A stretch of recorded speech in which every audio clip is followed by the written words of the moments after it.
macnihiisu yahay ihtimaal. maanta waxaan qaadanaynaa cashirka lixaad. cashirkeena lixaad waxaa la yidhaah probabilities of mutually exclusive events. waa ihtimaalada waqdacyada kala reeban ayaan maanta baranaynaa haddii uu Rabbi idmo. cashirkan marka aan dhammayno arday walba oo ardaydeena ka mid ah waxaan ka rajaynaynaa inuu mataqaanaa sawiri karo tree diagramkii hore. waxaan kaloo rajaynaynaa haddii uu Rabbi idmo inuu caddeyn karo eventiyada inay yihiin mutually exclusive iyo inaysan ahayn inuu kala caddeyn karaan rajaynaynaa. waxaan kaloo rajaynaynaa haddii uu Rabbi idmo arday walbo ardaydeena ka mid ah in uu kala caddeyn karo dependent events iyo independent events ayaan rajaynaynaa haddii uu Rabbi idmo. sidoo kale uu xisaabin karo probabilityada la xiriira labada qeybba. mutually exclusive events-ka haddii aan hore u galno, mutually exclusive events goorma la yiraahdaa laba waqdac waa mutually exclusive. marka qaybta tan ayaa ku baran doonaa hadduu Ilaahay yiraahdo. two events are mutually exclusive events if they cannot occur at the same time. marka laba event waxaa la dhihi karaa waa laba waqdac oo kala reeban haddaysan mar wada dhici karin, taasoo micnaheedu yahay they have no outcome in common. wax ay wadaagaan ma jiri doonto hadduu Ilaahay yiraahdo. si kale haddii aan u dhigno, labada waqdac ma lahan wax loo yaqaano overlap ama intersection part ma lahan. haddii aan Venn diagramkeeni hore sawirno, marka waqdacda ama eventiga A haddii uu sida inuu yahay, eventiga B na sida ayuu inuu noqon doonaa. marka macnaheedu waxa waaye ma lahan intersection ma lahan. marka aysan waxba wadaagin oo have no intersection ay tahay, markaas waxaa loo yaqaanaa mutually exclusive events ayaa la yiraahdaa. waqdacyo kala reeban oo waxba aan wadaagin markaas la oran karaa. waxaa kaloo inoogu xiga halkan non mutually exclusive events, waqdacyo aan ahayn mutually exclusive events ama aan kala reebnayn. marka aysan kala reebnayn macnaheedu waxa waaye waxay leeyihiin overlap. haddii aan Venn diagramkeeni mar kale ku laabano, marka haddii waqdacda A ay noo tahay calaamada, tanna ay B inoo tahay, marka A and B marka waxaan arkaynaa they have common intersection. marka waxay leeyihiin bar ay wadaagaan ayaa jira. marka labada waqdac haddii ay jiraan elementiyo ay wadaagaan, marka waxaan leenahay mutually exclusive events. marka probability-goodana waxaan ku helaynaa oo wada jira. marka waxaa loo yaqaanaa probability of A or B ayaa la yiraahdaa probability-gooda. marka waxaan ku helaynaa probability of A, okay, plus probability of B minus probability of their intersection. marka sidaas ayaan ku helaynaa probability-gooda. marka kii hore isaga haddii aan u laabano, kii ahaa mutually exclusive, isaga probability-giisa marka aan raadinayno mar walba wuxuu noqon doonaa A probability of A or B. sidaasaan isticmaalaynaa. marka waxaa lagu helaa probability of A plus probability of B. marka maanta minus probability of their intersection ma oranayno, sababtoo ah maba lahanba wax intersection ah. marka halka kan haddii aan kusoo laabano, marka the picking a black card marka aan la baxayno, marka turub madow or a 7 card out of a deck of a regular playing cards. turubka la ciyaaro marka aan kala baxayno, turub madow ama turub tirada 7 ay ku qoran tahay marka aan la baxayno, san example waxay tusaale u tahay marka non mutually exclusive events. sababtu waxay tahay waxaa jira laba turub oo madmadow oo isla markaa 7 ah ayaa jira. marka sidaa darteed kuwaas oo kale sidaasaan leenahay. if we are looking for the probability of the two events happening at the same time, marka probability ay labadoodaba ku wada dhici karaan marka aan raadinaynana, this is called, kaas waxaa lagu magacaabaa ama la yiraahdaa the intersection of two events ayaa la yiraahdaa. marka waana halka ka ama barta inoo calaamaysan ayay inoo muujinaysaa. now example haddii aan u nimaano, wuxuu ina leeyahay a day of the week, marka maalin ka mid ah isbuuca ama toddobaadka ayaa is selected at random ayaa la xushay. si mataqaanaa lahayn ayaa loo xushay. find the probability that it is marka waxaad heshaa ihtimaalka maalinka ay ku noqon karto Thursday maalin khamiis ah or Friday ama ay jimco ku noqon karto marka hal maalin ayaa toddobaadka laga xushay waxa la iska rabaa probability-ga ay maalinka ku noqon karto khamiis ama jimco sidaa darteed waxaan haysanaa halka ka waxaan haysanaa Thursday halkaana waxaan haysanaa Friday marka between or ayaa u dhaxaysa marka calaamada pluska ayaan isticmaalaynaa si aan u helno probability-ga ay midkood ku dhici karto ama ay ku wada dhici karaan sidaa darteed waxaan leenahay haddii aan toddobaadka sample space u qaadano inuu inoo yahay number of sample space-ka wuxuu noqon doonaa 7 days 7 maalin ayuu noqon doonaa marka haddii aan fiirino aan u qaadano okay Thursday haddii aan u qaadano inay inoo tahay baan u qaadano marka number of Thursday in the week meeqa Thursday a weekii ku jirta marka hal ayaa jirta haddii aan Friday ayada b u qaadano Friday haddii aan u qaadano inay inoo tahay b okay how many Fridays in the week marka meeqa Friday a ku jira waxaa ku jira 1 Friday iyadana ku jirta sidaa darteed probability-ga waxaan ku helaynaa okay probability-ga labadan hadda waxa ma wadaagaan oo intersection ma lahan waxay wadaagaan mala probability-ga of a waxaa lagu heli jiray number of a divided by number of s ayaa lagu heli jiray oo sample space-ka u taagan a1 ayaan soo ogaanay kana waa 7 marka probability-ga wuxuu noqon doonaa 1/7 probability-ga b isna waxaan ku helaynaa number of b over number of s ayaan ku helaynaa marka number of b waxaan haysanaa 1 waa Friday marka hal maalin unbay weekii ka tahay over 7 oo total days in the week ah marka hadda waxaan gaari karnaa maadaama aysan labadan wax wadaagin inaan nidhaaho probability of a or b waxaan ku helaynaa probability of a plus probability of b inaan sidaan nidhaaho markaa probability of a waa 1/7 plus probability of b na waa 1/7 marka aan isu geyno sareeyaasha 2 ayay noqon doontaa hooseeyana mid qura ayaan ka qaadanaynaa marka 2/7 ayaa halkaas inoo soo bixi doona marka haddii aan hore uga sii socono example-ka xigaahi wuxuuna leeyahay a single card is drawn marka turub qura ayaa lagala baxay at random from ordinary deck of cards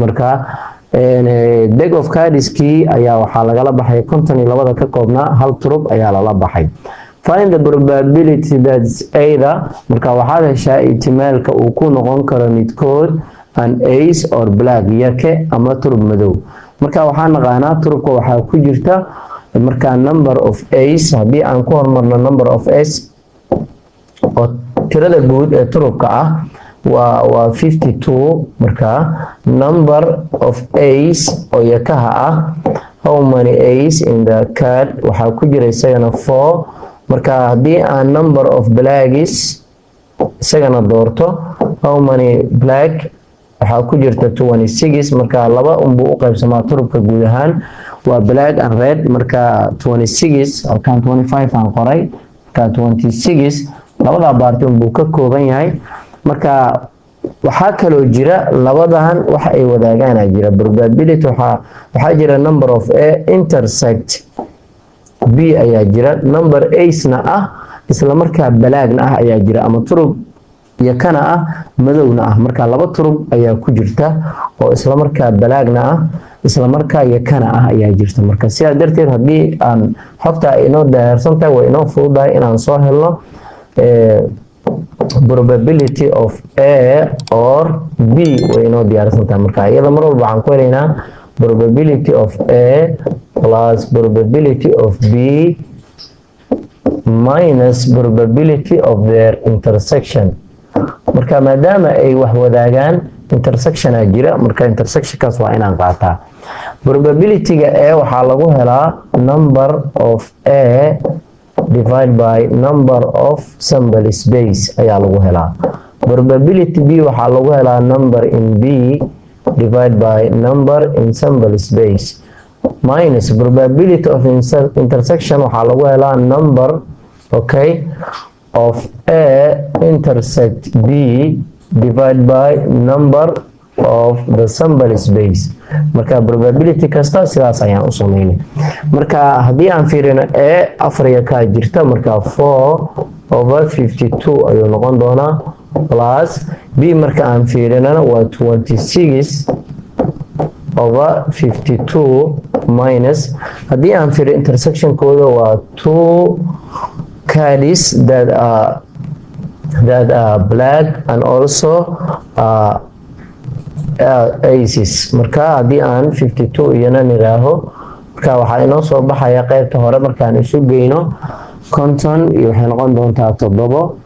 okay halkan waa 56 aan iraahdo meeshaas waa 56. okay marka 26 ayay halkaa ii noqonaysaa marka 26 aan u geeyo afar waxay ii noqon doontaa 30 marka aan laba ka gooyana 28 marka hooseeyahana mid qura ayaan ka qaadanayaa marka waxaa ii soo baxaya haddii aan sii yareeyo afar kor haddaan u qaybsho 7 ayay noqon doontaa hoos markaan u qaybiyana 13 marka probability-ga ace or black uu kusoo bixi karo waa 7/13 sidaas ayay noqonaysaa marka that probability. haddii aan kasii socono marka halka kan waxaan ku haysanaa example-kan wuxuuna leeyahay in a class consisting of 20 okay 5 students marka fasal ayaa wuxuu ka kooban yahay 25 arday 10 are girls and 15 are boys marka 10 kamida waa hablo 15 kamidana 25 waa inimo 4 of the girls and 8 of the boys marka 4 kamida hablaha iyo 8 kamid ah inimada ayaa wear classes waxay xiran yihiin marka kalaasyo ayay xiran yihiin ama okiyaale. If a student is selected at random marka haddii arday si cashwaaya looga xusho what is the probability that student selected is girl or wear classes marka probability-ga ardayga la xushay uu ku noqon karo gabar ama arday xiran class xiran. marka haddii aan probability-da marka hore kala qaadno oo aan mid walba numberkooda sameyno marka waxay ii noqonaysaa number of boys waxaa ii soo baxaya oo inimada inta ah horta totalka ayaan mar walba ku horeynaye number of s waxay ii noqonaysaa oo totalkoodii ah 25 ka waa iska sample space-kii number of okay girls haddii aan ku xijiyo waxaa ii soo baxaya isna okay waa 10 girls number of boys waxaa ii soo baxaya isagana 15 okay haddii aan ku xijiyo number of students where waa ardayda xiran classeska marka waa 4 oo yani hablaha ah iyo 8 inimada ah markaan isu geyno 12 ayay noqonaysaa. marka halkan intersection badan ayaa dhici kara waxaa dhici kara number of marka aan midka layna weydiiyo waa girl or wear class marka xiriirka ka dhexeeya haddii aan u fiirsano gabdhaha iyo intersectionkooda aan raadinaynaa oo waxaan leenahay waa number of students wear classes okay intersect with okay girls marka waxaa jira hablo isla markaa xiran classes-kana xiran classyo xiran ayaa jira marka haddii aan fiirino hablahaas waxay gaarayaan tiradooda waa 4 girls marka intersectionkooda wuxuu noqon doonaa afarta hablaha kamid ah isla markaa waxay xiran yihiin classes ayay xiran yihiin.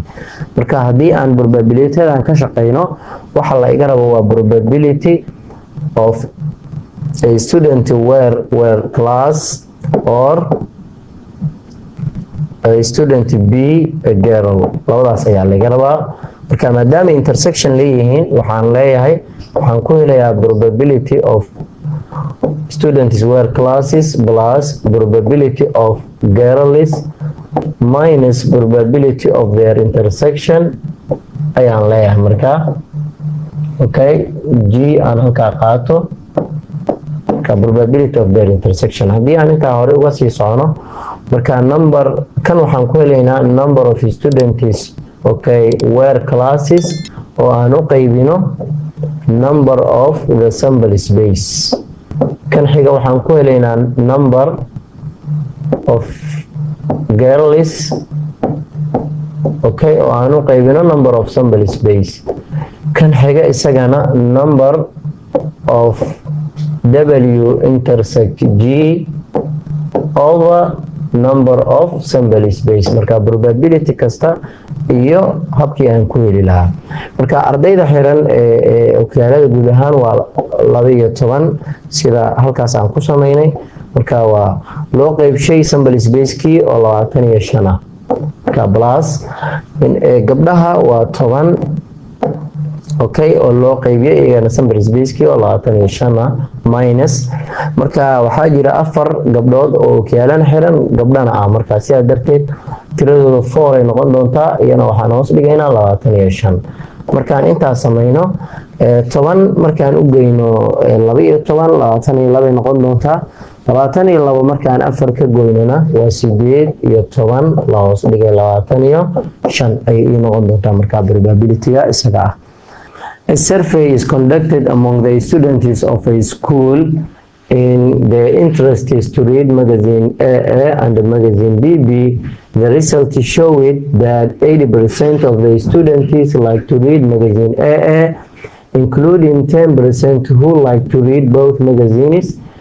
The results also show that 5% of the students do not like to read both the magazines. A student is selected at random, okay.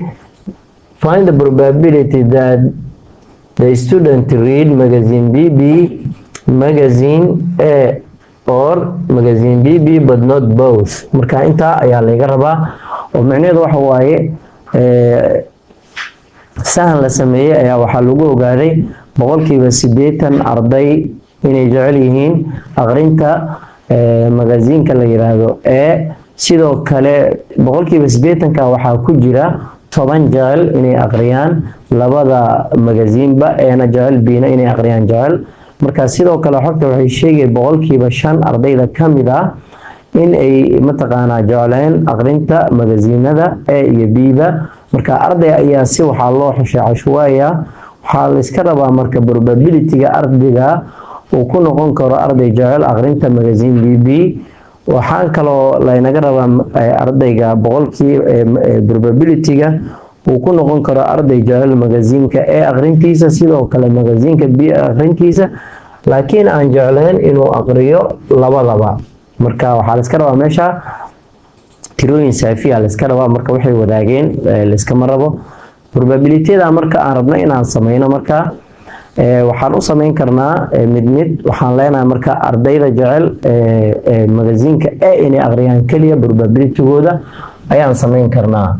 oo maxaan leenahay ardayda jecel aqrinta magaziinka A keligii only aan raaciyo A only waxay ii noqonayaan marka 80 boqolkiiba A way jeclaayeen. 10 kamid ah waxay sii jeclaan marka halkaas 10 baan ka jarayaa.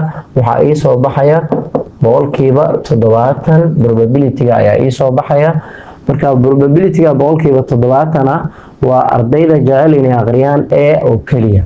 marka waxaa jira 10 arday oo labadaba A-na jecel isla markaa B-na jecel. marka probability-gooda iyagana waa 10% weeyaane.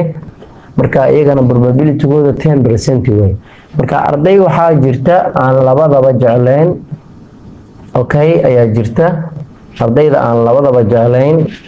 marka probability-gooda wuxuu noqon doonaa probability of wuxuu noqon doonaa A complement intersect B complement ayuu noqon doonaa. marka waa 5% iyagana ardaydaas labada journaalba ma jecla. haddii aan 80 ka soo qaadanana 80 wuxuu noqon doonaa probability-ga ardayda jecel aqrinta labada dhinacba. labada dhinac way jecel yihiin aqrinta A-na way jecel yihiin aqrinta B-na way jecel yihiin. marka 80kaas okay. marka intaan waa inta gifinka ahaa oo aan haysanay. marka haddii aan Venn diagram ku sameyno xogta tan waxay noqonaysaa Venn diagramka sida tan ayuu u muuqanayaa. marka waxaan sameynaynaa eventiga A probability-geeda ayaan qaadanaynaa, sidoo kale probability-ga B. marka waa halka ka labada probability. waxaan naqaanaa labada probability waxay wadaagaan ama labada event waxay wadaagaan 10% probability-ga ayay wadaagaan. waa ardayda labadaba jecel. marka haddii 80 oo yani arday jecel sidoo kale B aqrintiisa jecel ahaayeen, marka A kaligeed waxaa usoo hari doona 70 markaan 10 ka goyno oo ay wada wadaagaan. waxaa kaloo jirta boqolkiiba 5 ardayda inaysan jecleen aqrinta labadanba oo banaanka ka. marka aan rabno marka inaan soo helno probability-ga ama B probability-geeda, marka aan rabno inaan soo helno waxaan sameynaynaa 100 oo tiradii guud ah. waxaa la iska rabo waa 100%. marka 100% oo tiradii guud ah ayaan waxaan ka goynaynaa ikaada halka probability of B aan yiraahdo 100% oo tiradii guud ah boqolkiiba boqol laga rabaa ayaan waxaan ka goynaynaa. okay 70 kan ayaan ka goynaynaa. sidoo kale waxaan ka goynaynaa 10 kana waa ka goynaynaa. okay 10%. sidoo kale waxaan ka goynaynaa 5%. marka waxaa ii soo bixi doona ardayda B qura jecel ayaa ii soo bixi doonta oo halka kan aan dhigan doono. marka iyana waxay noqon doontaa okay 5% ayaan kasii goyn doonaa. marka haddii 100 laga gooyo 70 30 ay noqon doontaa. 30 marka aan ka gooyo 10 waxay noqon doontaa 20. marka aan 5 ka gooyana waxaa ii soo bixi doona 15. marka 15% ama 0.15 ayaa wuxuu noqon doonaa probability-ga B ayuu noqon doonaa. marka haddii aan u gudbo su-aashii la weydiiyey B-da ama su-aasha B-da, marka haddii aan meeshii hore ku laabano waxa la iga rabo waa laba probability-ga A oo inta aqrinaysa waxaa laga rabaa B.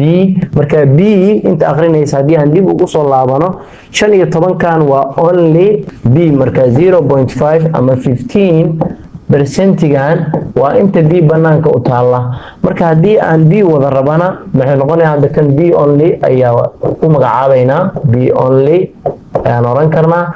marka aan B wada rabnana maxay noqonaysaa marka 15%-gan waxaa ku darsami doona 10%. marka waxaan leenahay 15% ayaan waxaan u geynaynaa plus okay 10% oo ay la wadaagto maxay ee la wadaagto. marka waxaa ii soo baxaya 25% ayaa ii soo bixi kara ama 0.25 ayay ii noqonaysaa. marka waa ardayda wada jecel inay aqriyaan B, waa ardayda halkaa wada galaysa marka ayay noqonayaan. marka probability-ga labaad ee B la weydiiyey number B waa ardayda jecel A ama jecel B laakiin aan labadooda jecleen. marka waxaan ka reebayaa waxaan qaadanayaa intaan oo ardayda jecel oo kaliya ah A B iyo boqolkiiba 70 oo ardayda A jecel. marka waxa ay wadaagaan aan ka reebayaa. marka but not both. marka waxay noqon doontaa probability of A or B not both. marka probability-ga wuxuu ii noqon doonaa marka labada inaan isku darsado oo aan iraahdo 70% oo aan u geeyo 15%. marka halka kan 70 markaan u geeyo waxay ii noqon doontaa 85 boqolkiiba. marka 85 boqolkiiba oo lamida 0.85 ayay ii noqonaysaa. marka iyadana marka waa waxa ay wadaagaan oo dhan marka aan ka reebno oo B iyo aan wada qaadan. waayahay halka kan waxaa inoogu xusan exercise 3.6. marka exercise-kan qaybihii hadda aan soo marnay ayuu la xiriiraa. waxaan rajeynayaa in si wacan looga soo shaqeeyo oo si fiican la isugu soo dayo. waa qaybo badan yahay. intaan waa sambal yar oo kamid ah isaga. marka darsigan kan xiga inta aan ka gaarayno waxaan idinkaga tegaynaa sida